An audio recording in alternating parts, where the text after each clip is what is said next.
Saint-Esprit. Amen. Chers frères et sœurs, ce passage de l'évangile de Luc que l'Église nous propose d'entendre aujourd'hui est très fort de sens. En effet, ce n'est pas une question de richesse, de pauvreté, de question morale, mais je dirais tout simplement d'acceptation. Cela veut dire que nous avons chacun à accepter sa propre vie. Et nous voyons à travers cet exemple de Lazare, on entend le prénom de Lazare. On ne connaît pas le prénom du riche, on connaît celui du pauvre. Cet exemple de Lazare montre cette vie de misère, cette vie difficile, mais il accepte cette situation. Imaginez-vous une seconde d'être à sa place. Comment est-ce que nous aurions réagi face à cette situation? Combien de fois on aurait dit « Oh, mais pourquoi je ne suis pas riche comme cet homme riche? Pourquoi je n'ai pas cette situation? Pourquoi je n'ai pas telle et telle chose ?» En effet, combien de fois nous sommes là en train de se dire « Oh, mais j'aimerais être peut-être dans telle région, d'être dans telle situation, d'avoir tel métier, d'avoir telle chose. » Au lieu de dire « Merci mon Dieu pour ce que j'ai. Aide-moi juste à accepter cette situation. » Et ça, c'est tout simplement la foi.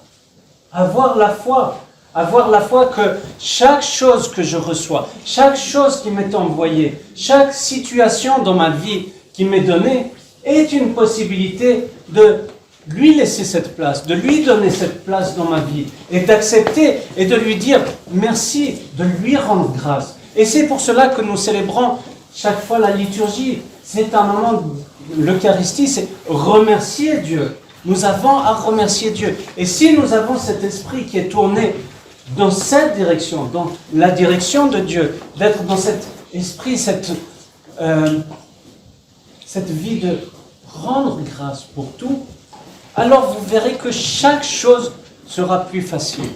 Que nous aurons cette force d'accepter, que nous aurons cette force d'accepter notre croix, parce que nous avons à accepter notre croix pour suivre le Christ. Est-ce que nous voulons vraiment suivre le Christ? Ça, je pense que c'est une question qu'on doit se poser chaque jour quand on se réveille. Et se dire, est-ce que je veux être avec le Christ? Est-ce que je veux lui donner cette place dans ma vie? Mais à la place, si vous remarquez, nous le chassons de notre vie. Nous préférons ces biens terrestres au lieu de penser déjà à ce qui va se passer. Je le répète souvent, nous sommes ici comme des pèlerins. Nous sommes ici temporairement et que nous sommes ici pour travailler, pour réussir à être dans cette union avec Dieu, pour être dans cette rencontre avec Dieu. Combien de fois nous le renions? Combien de fois nous le renions? Et si nous nous rendons compte de cela, par nos actions, par nos pensées, alors nous devrions avoir une certaine crainte et avoir cette envie de changer, cette envie d'avoir se repentir, cette envie d'aller vers lui.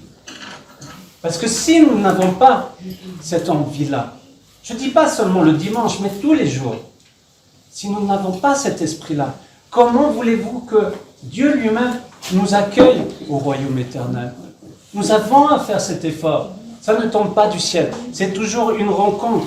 Nous avons à faire cet effort et Dieu nous donne cette grâce de pouvoir affronter ces tempêtes, affronter, je dirais, notre pire ennemi qui est nous-mêmes.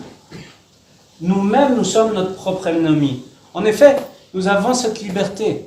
Dieu nous aime tellement qu'il nous a donné cette liberté de choisir, de faire le bien, de faire le mal, de vouloir nous concentrer sur les biens célestes ou de nous concentrer sur les biens terrestres.